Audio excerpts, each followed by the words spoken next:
is not just a victory, it's a pure rout of epic proportions. Near Berdyansk, our forces took out the Kadyrovites so thoroughly that only their charred patches remained from their elite. But hold on, because this is just the warm-up before the main event.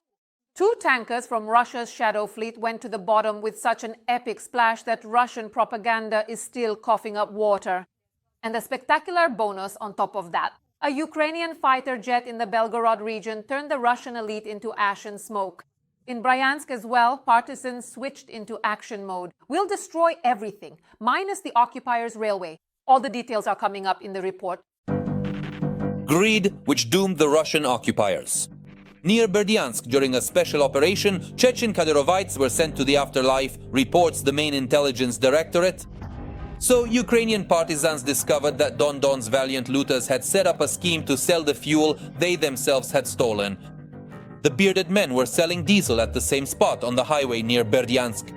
In the end, that very spot became their mass grave.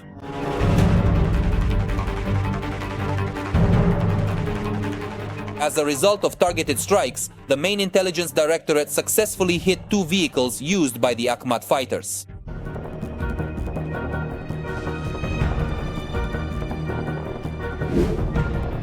Furthermore, over the weekend, Putin lost 2 more tankers from his Shadow Fleet, which are under sanctions for their involvement in transporting Russian oil. The latter were attacked in the Black Sea by Ukrainian drones, Sea Baby.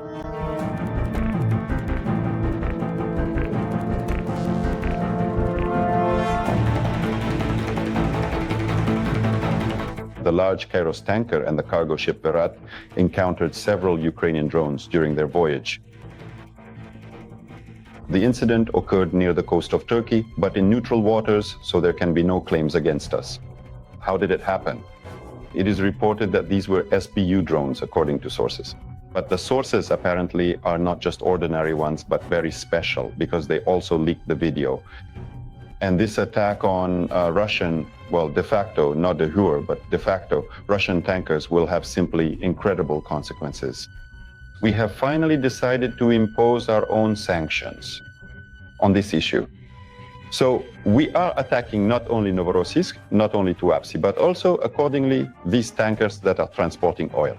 Well, or these ones in particular are not transporting now, but used to. Russians will find no peace, neither at sea nor on land.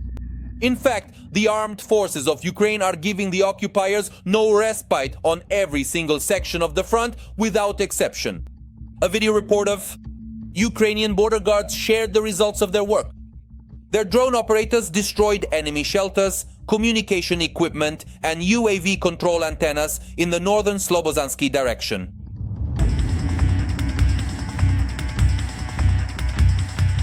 As a result, the enemy in this direction has effectively lost its eyes and ears and is temporarily unable to conduct full-scale combat operations. The enemy is not faring much better in its own rear either. There, in the vicinity of the village of Mokra Orlovka in the Belgorod region, our MiG-29 fighter from the Ghost of Kiev unit carried out precision strikes on the occupiers' command post.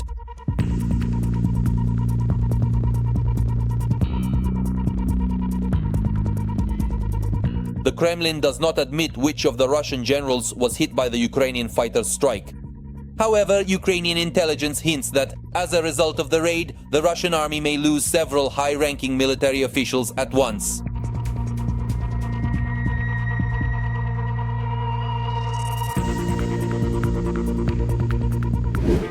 Nevertheless, the Russian army continues to put on a brave face, despite the unfavorable situation, and is desperately trying to prove to the whole world, and it seems to Putin first and foremost, that the so-called special military operation declared by Moscow is going according to plan.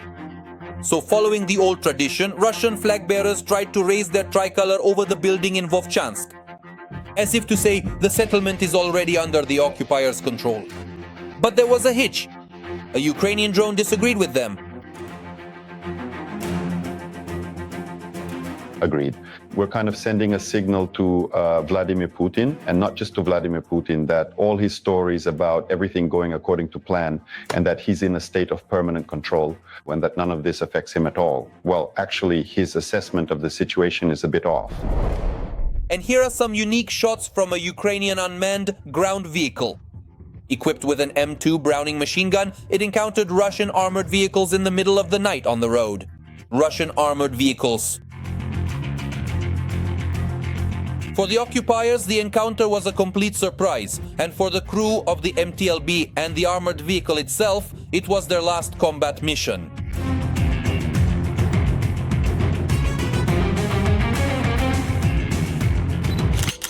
They were left not only without their equipment, but also without the means to transport it.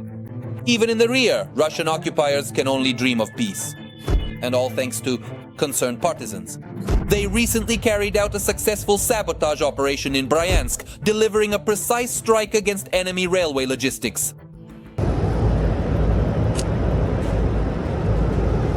As a result, an electric locomotive used by the Russian army to transport military cargo was turned into a pile of scrap metal. This created significant problems in supplying the occupation front and disrupted the schedules of trains carrying ammunition, equipment, and fuel that were being prepared for dispatch to the front line in the Sumy direction. Overall, in the past 24 hours, the Russians have lost at least 5 tanks, 7 artillery systems, 2 MLRS, as well as another 1,000 soldiers. Russians, big greetings to you. The Russians are in a panic. New year without electricity. The hysteria has even reached Muscovites. The Ukrainian armed forces are attacking Russia's energy sector, destroying infrastructure in response to the occupiers' barbaric actions. The likelihood of prolonged blackouts in the swamps is growing like an avalanche. Russians risk celebrating the holidays in complete darkness. The Ukrainian armed forces are significantly increasing both the number and effectiveness of strikes on Russian heating and power generation facilities.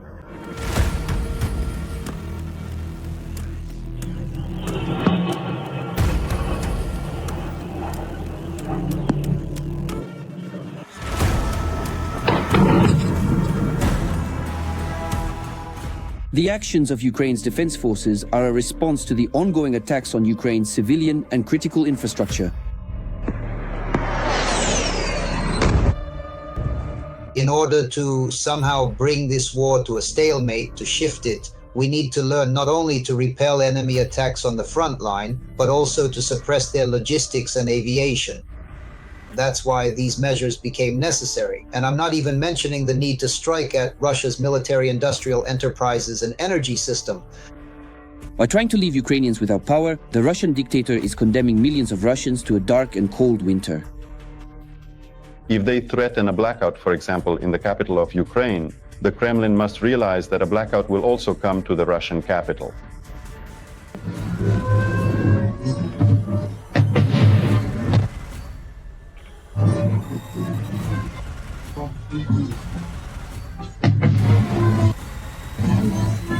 This is Belgorod. Basically, there's no electricity anywhere in Belgorod at all. Since the beginning of November, Ukraine has carried out dozens of strikes on Russian electrical substations. Long-range drones are cutting off power in occupied Donetsk and Crimea.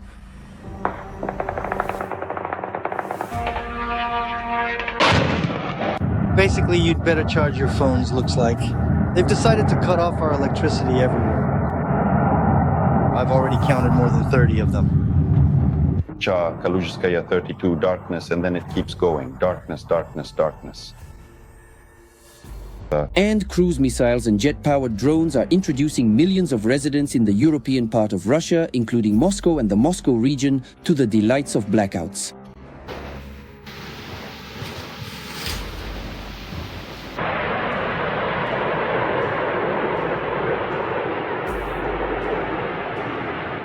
In addition to Ukrainian weaponry, we shouldn't forget about the deliveries of Western arms, which Ukraine has also recently started using to strike Russian territory. The corresponding approval has been obtained. Therefore, we can say that the territories of the Rostov, Kursk, Belgorod, and Bryansk regions are within the strike zone. Both from Western strike systems, let me emphasize this again, such as attacks with Scalp and Storm Shadow missiles, as well as accordingly the modernized version of the S-200 surface-to-air missile system.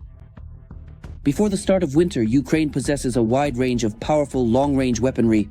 Bark, Pekla, Polyanitsia, and FP-1 strike drones, as well as Flamingo and Long Neptune cruise missiles, can reach the largest Russian cities, including heating and power supply facilities in Moscow and St. Petersburg.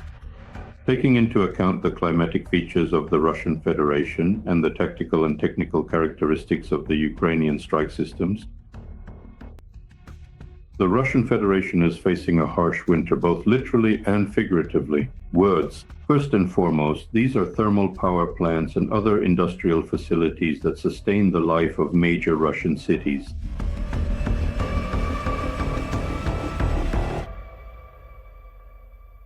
Every voice matters. Join our community, support independent journalism, and help us bring you the truth from Ukraine. Become a member of Ukraine Today. Join us now. The Ukrainian monster drone delivers a hellish blow to the occupiers. 100-kilogram FABs are dropping directly onto Russian equipment and personnel. Entire groups are disappearing without a trace. The new Ukrainian drone is turning the enemy's life into a nightmare. The Russian occupiers are in a panic. Sleepless nights are guaranteed. Watch all the details right now. The Russian Federation's worst nightmare, or rather, the reason for its lack of sleep. The new Ukrainian strike drone FP2. The FP2 is used for strikes on the Russian rear. It can also carry an adapted aerial bomb as its warhead. And the FP2 drone is specifically designed for strikes, especially with a penetrating warhead. It's not soft like regular drones. Instead, it uses a 100-kilogram Fab 100 bomb as its warhead, with the tail section removed. So this drone can strike targets quite effectively because the FAB 100 is, for example, the main bomb from World War II, the most widely used bomb. And at the same time, it can hit targets with high precision. There are confirmations of the use of these drones. Both the occupiers and the Ukrainian military themselves have shown these drones in action against the enemy across the Donbass.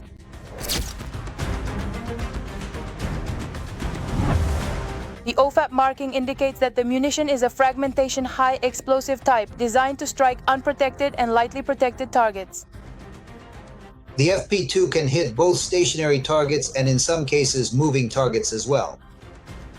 And this is a very important point because, for example, it allows you to strike at things like Iskander missile launchers as they move into position. The Ukrainian company Firepoint has introduced the FP2 strike drone in the middle strike class. It replicates the design of the long-range FP1 drone, which is used to hit targets in the rear of the Russian army. This is, so to speak, a modernization of the long-range FP1 drone, which has a range of up to 1,400 kilometers. The FP2 has retained the same design but is smaller in size. Apparently, it has a shorter wingspan, and its range is limited to 200 kilometers. The main bulk of warehouses and logistics centers at the army and frontline level are located here. That's why this strike zone is very important. The manufacturers offer the system both with a classic stationary launcher and a mobile version for rapid deployment, disguised as a regular army truck. You can drive up as close as possible. Get 10 kilometers closer to the front line, quickly launch and quickly leave the strike zone.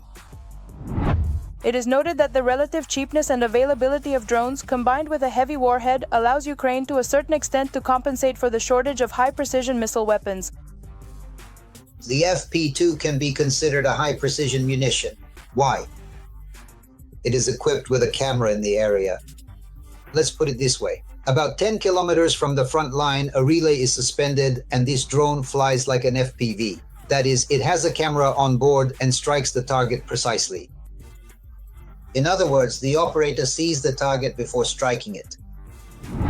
Experts note that due to the low flight altitude and mass deployment, drones can bypass and overwhelm the Russian army's air defense systems, which in certain situations can be more effective than strikes from HIMARS missile systems.